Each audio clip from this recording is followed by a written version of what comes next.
Canto 2, the issue.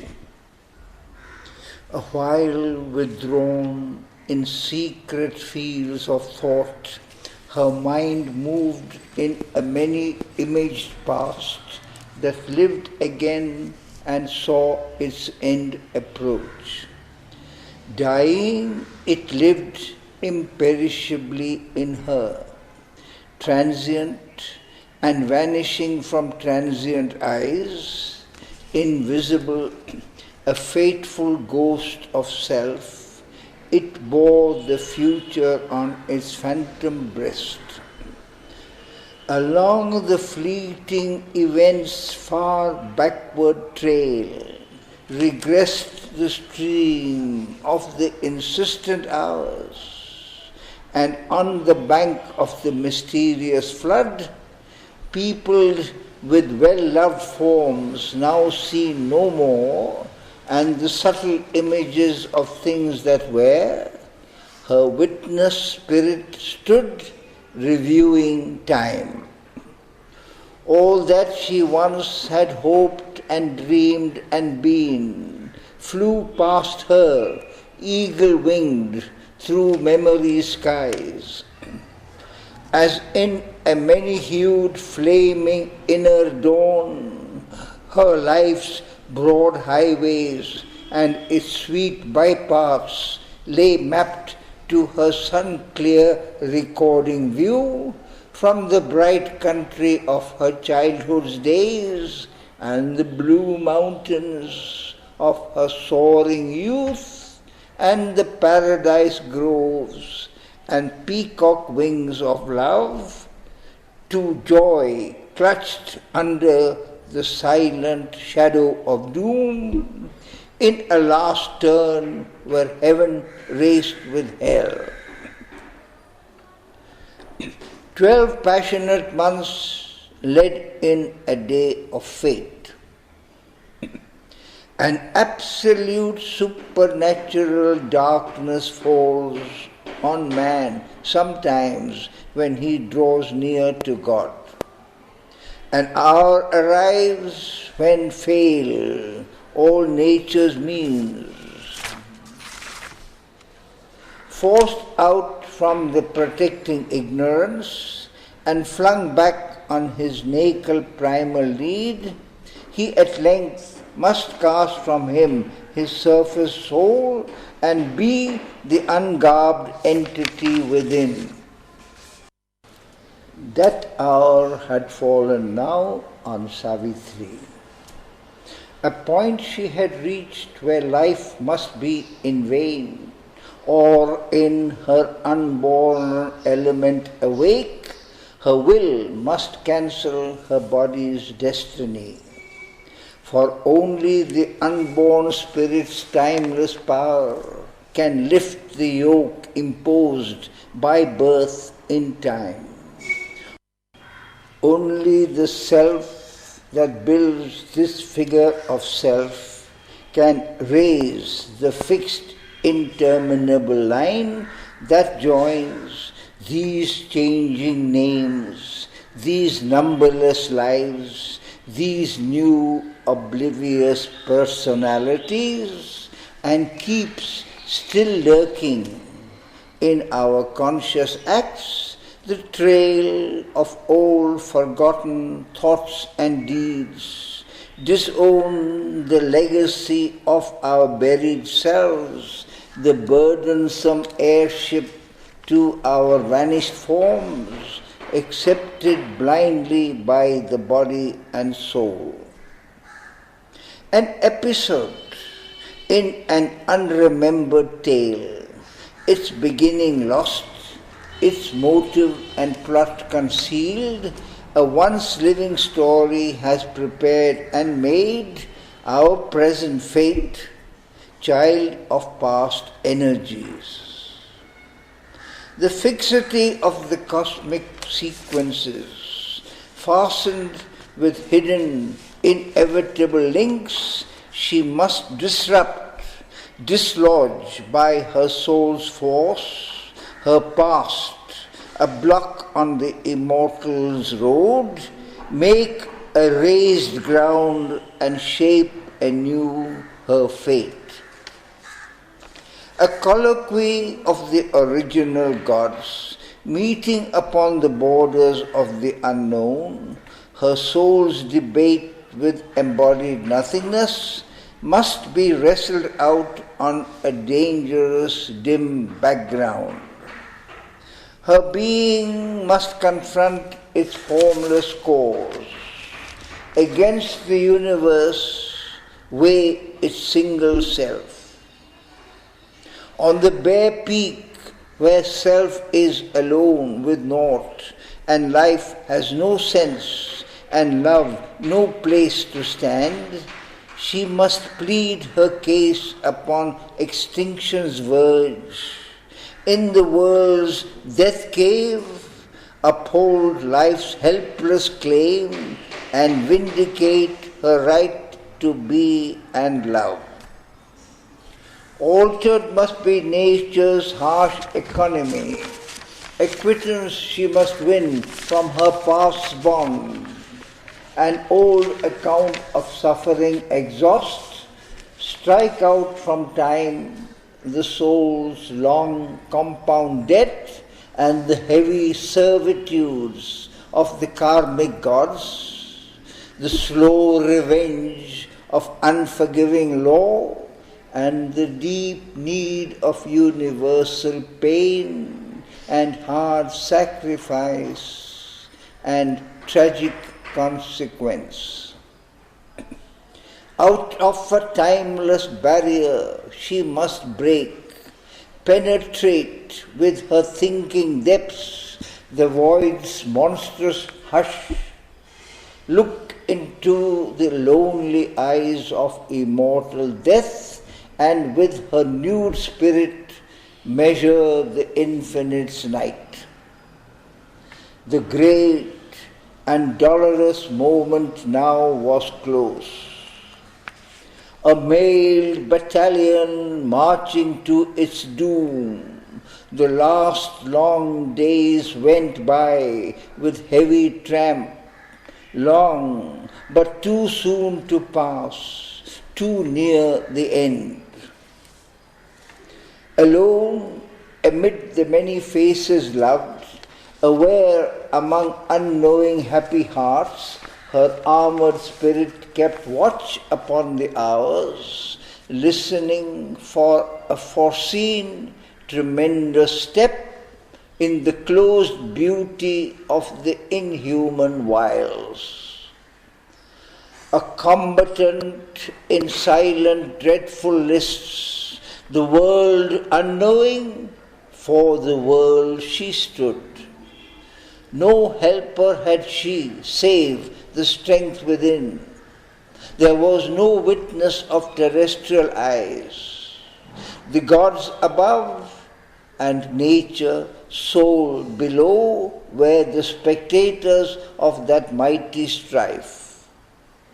Around her were the austere, sky-pointing hills, and the green, murmurous, broad, deep-thoughted woods muttered incessantly their muffled spell.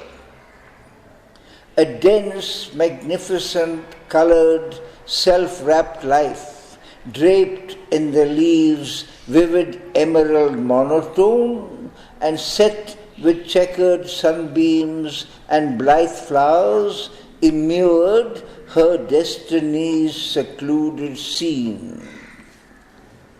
There had she grown to the stature of her spirit.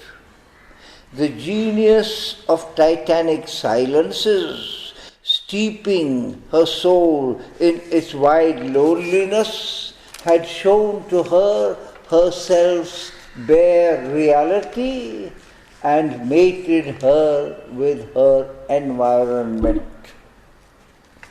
Its solitude greatened her human hours with a background of the eternal and unique, a force of spare, direct necessity, reduced the heavy framework of man's days and his overburdening mass of outward needs to a first thin strip of simple animal wants, and the mighty wildness of the primitive earth, and the brooding multitude of patient trees, and the musing sapphire leisure of the sky, and the solemn weight of the slowly passing months, had left in her deep room for thought and God. There was her drama's radiant prologue lived, a spot for the eternal's tread on earth, set in the cloistral yearning of the woods, and watched by the aspiration of the peaks, appeared through an aureate opening in time, where stillness listening felt the unspoken word, and the hours forgot to pass towards grief and change. Here with the suddenness divine advents have, repeating the marvel of the first descent, changing to rapture the dull earthly round, love came to her, hiding the shadow, death. Well might he find in her his perfect shrine. Since first the earth being's heavenward growth began, through all the long ordeal of the race, never a rarer creature bore his shaft, that burning test of the Godhead in our paths, a lightning from the heights on our abyss. All in her pointed to a nobler kind, near to earth's wideness, intimate with heaven, exalted and swift, her young, large-visioned spirit, voyaging through worlds of splendor and of calm, overflew the ways of thought to unborn things. Ardent was her self-poised, unstumbling will, her mind a sea of white sincerity, passionate in flow, had not one turbid wave. As in a mystic and dynamic dance, a priestess of immaculate ecstasies, inspired and ruled from truth's revealing vault, moves in some prophet cavern of the gods, a heart of silence in the hands of joy, inhabited with rich creative beats, a body like a parable of dawn that seemed a niche for veiled divinity, or golden temple door to things beyond. Immortal rhythm swayed in her time-born steps. Her look, her smile awoke celestial sense, even in earth stuff, and their intense delight poured a supernal beauty on men's lives. A wide self-giving was her native act, a magnanimity as of sea or sky, enveloped with its greatness all that came and gave a sense as of a greatened world.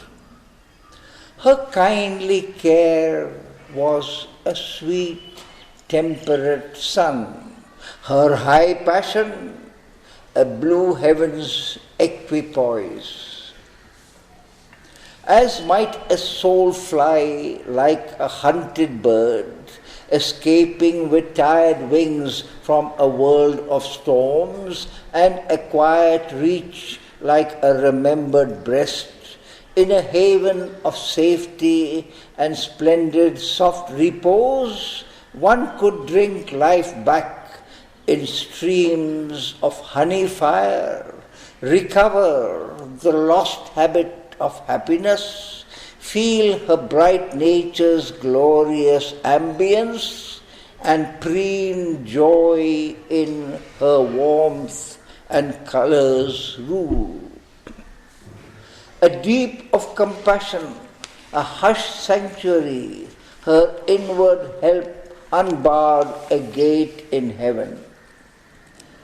Love in her was wider than the universe. The whole world could take refuge in her single heart.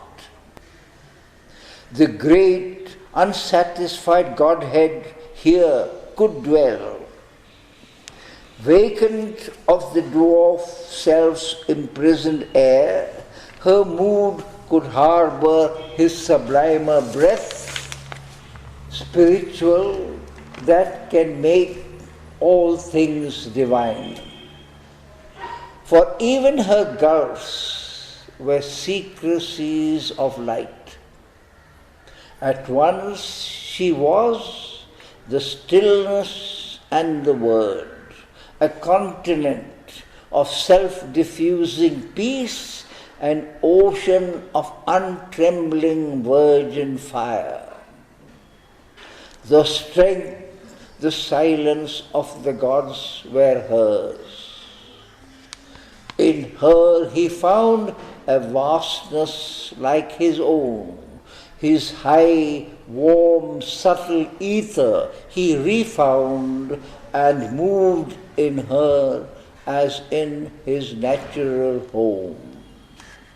In her he met his own eternity. Till then, no mournful line had barred this ray. On the frail breast of this precarious earth, since her orbed sight in its breath-fastened house, opening in sympathy with happier stars, where life is not exposed to sorrowful change, remembered beauty, death claimed lids ignore, and wondered at this world of fragile forms carried on canvas strips of shimmering time, the impunity of unborn mites was hers. Although she leaned to bear the human load, her walk kept still the measures of the gods. Earth's breath had failed to stain that brilliant glass. Unsmeared with the dust of our mortal atmosphere, it still reflected heaven's spiritual joy.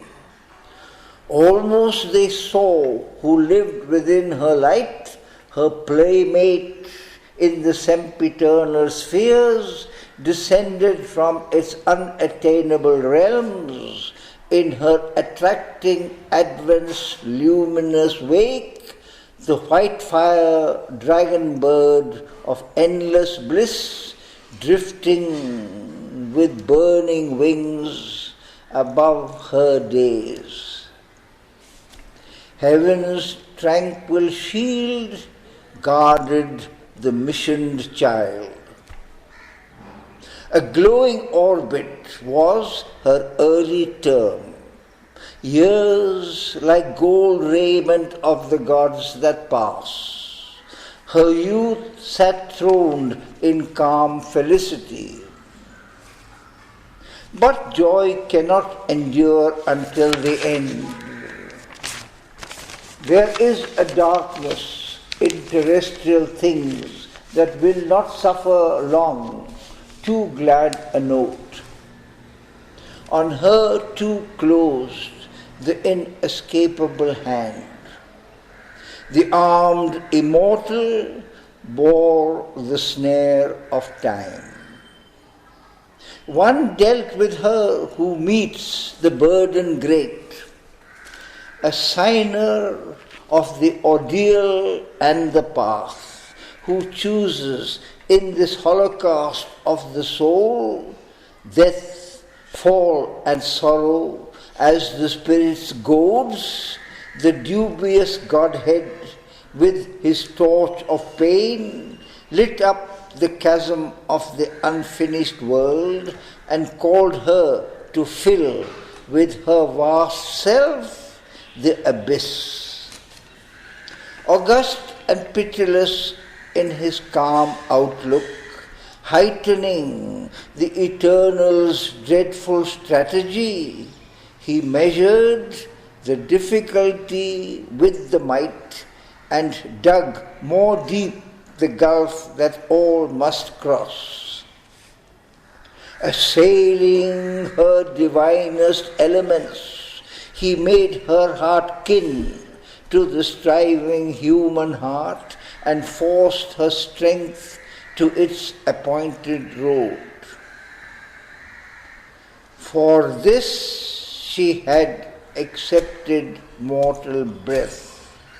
To wrestle with the shadow she had come and must confront the riddle of man's birth and life's brief struggle in dumb matter's night.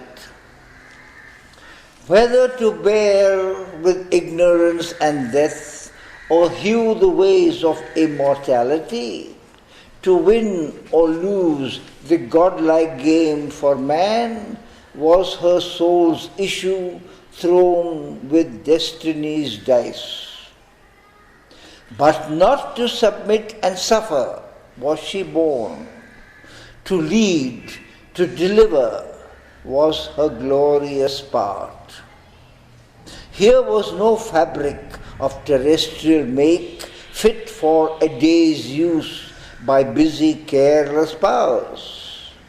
An image fluttering on the screen of fate, half animated for a passing show or a castaway on the ocean of desire, flung to the eddies in a ruthless sport and tossed along the gulfs of circumstance, a creature born to bend beneath the yoke, a chattel and a plaything of time's lords, or one more pawn who comes destined to be pushed one slow move forward on a measureless board in the chess play of the earth's soul with doom. Such is the human figure drawn by time. A conscious frame was here, a self-born force. In this enigma of the dusk of God, this slow and strange, uneasy compromise of limiting nature with a limitless soul, where all must move between an ordered chance and an uncaring blind necessity, too high the fire spiritual dare not blaze. If once it met the intense original flame, an answering touch might shatter all measures made and earth sink down with the weight of the infinite. A jail is this immense material world. Across each road stands armed a stone-eyed law. At every gate the huge, dim sentinel space. A great tribunal of the ignorance, an inquisition of the priests of night in judgment sit on the adventurer's soul, and the dual tables and the karmic norm restrain the titan in us and the god. Pain with its lash, joy with its silver bride, guard the wheel's circling immobility. A bond is put on the high-climbing mind, a seal on the too large, wide-open heart.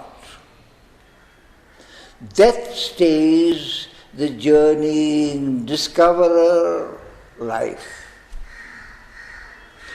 Thus is the throne of the inconscient safe, while the tardy coilings of the aeons pass, and the animal browses in the sacred fence, and the gold hawk can cross the skies no more.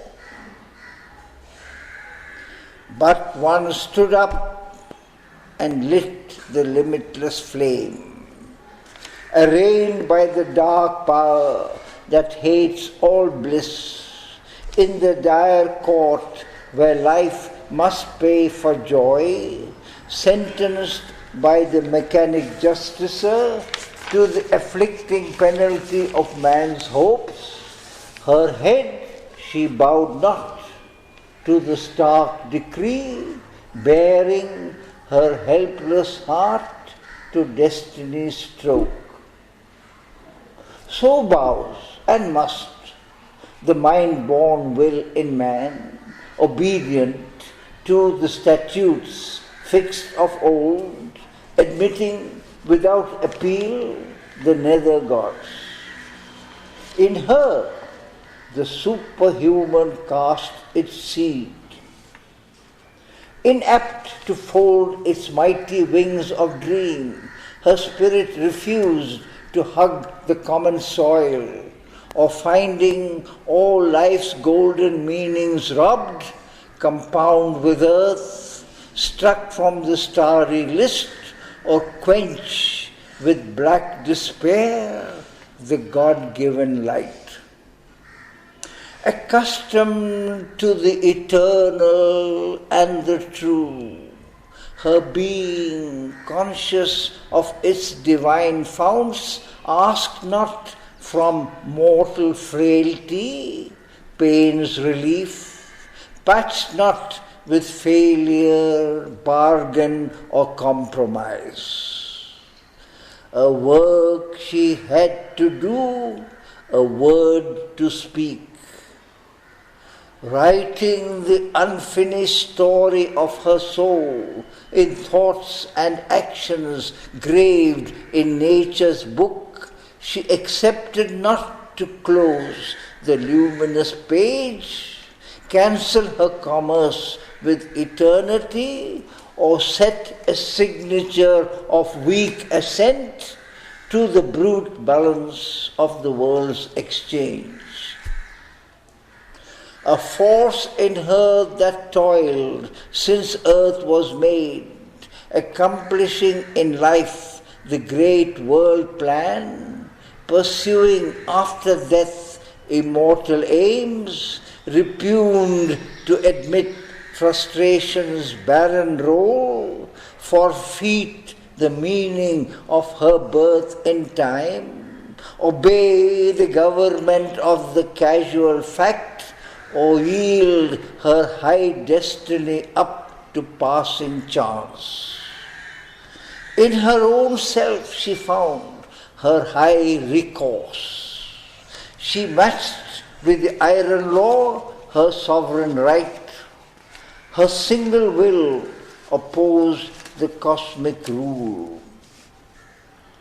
To stay the wheels of doom, this greatness rose.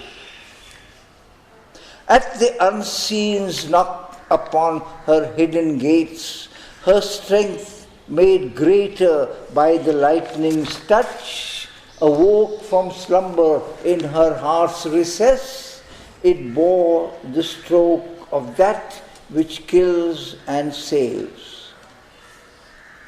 Across the awful march no eye can see, barring its dreadful route, no will can change. she faced the engines of the universe. Her heart stood in the way of the driving wheels. Its giant workings paused in front of a mind. Its stark conventions met the flame of a soul. A magic leverage suddenly is caught that moves the veiled ineffable's timeless will. A prayer, a master act, a king idea can link man's strength to a transcendent force. Then miracle is made the common rule. One mighty deed can change the course of things. A lonely thought becomes omnipotent. All now seems nature's massed machinery, an endless servitude to material rule and long determination's rigid chain, her firm and chainless habits aping law, her empire of unconscious deft device annul the claim of man's free human will. He too is a machine amid machines. A piston brain pumps out the shapes of thought. A beating heart cuts out emotions' modes. An insentient energy fabricates a soul. Or the figure of the world reveals the signs of a tied chance, repeating her old steps in circles around matter's binding posts.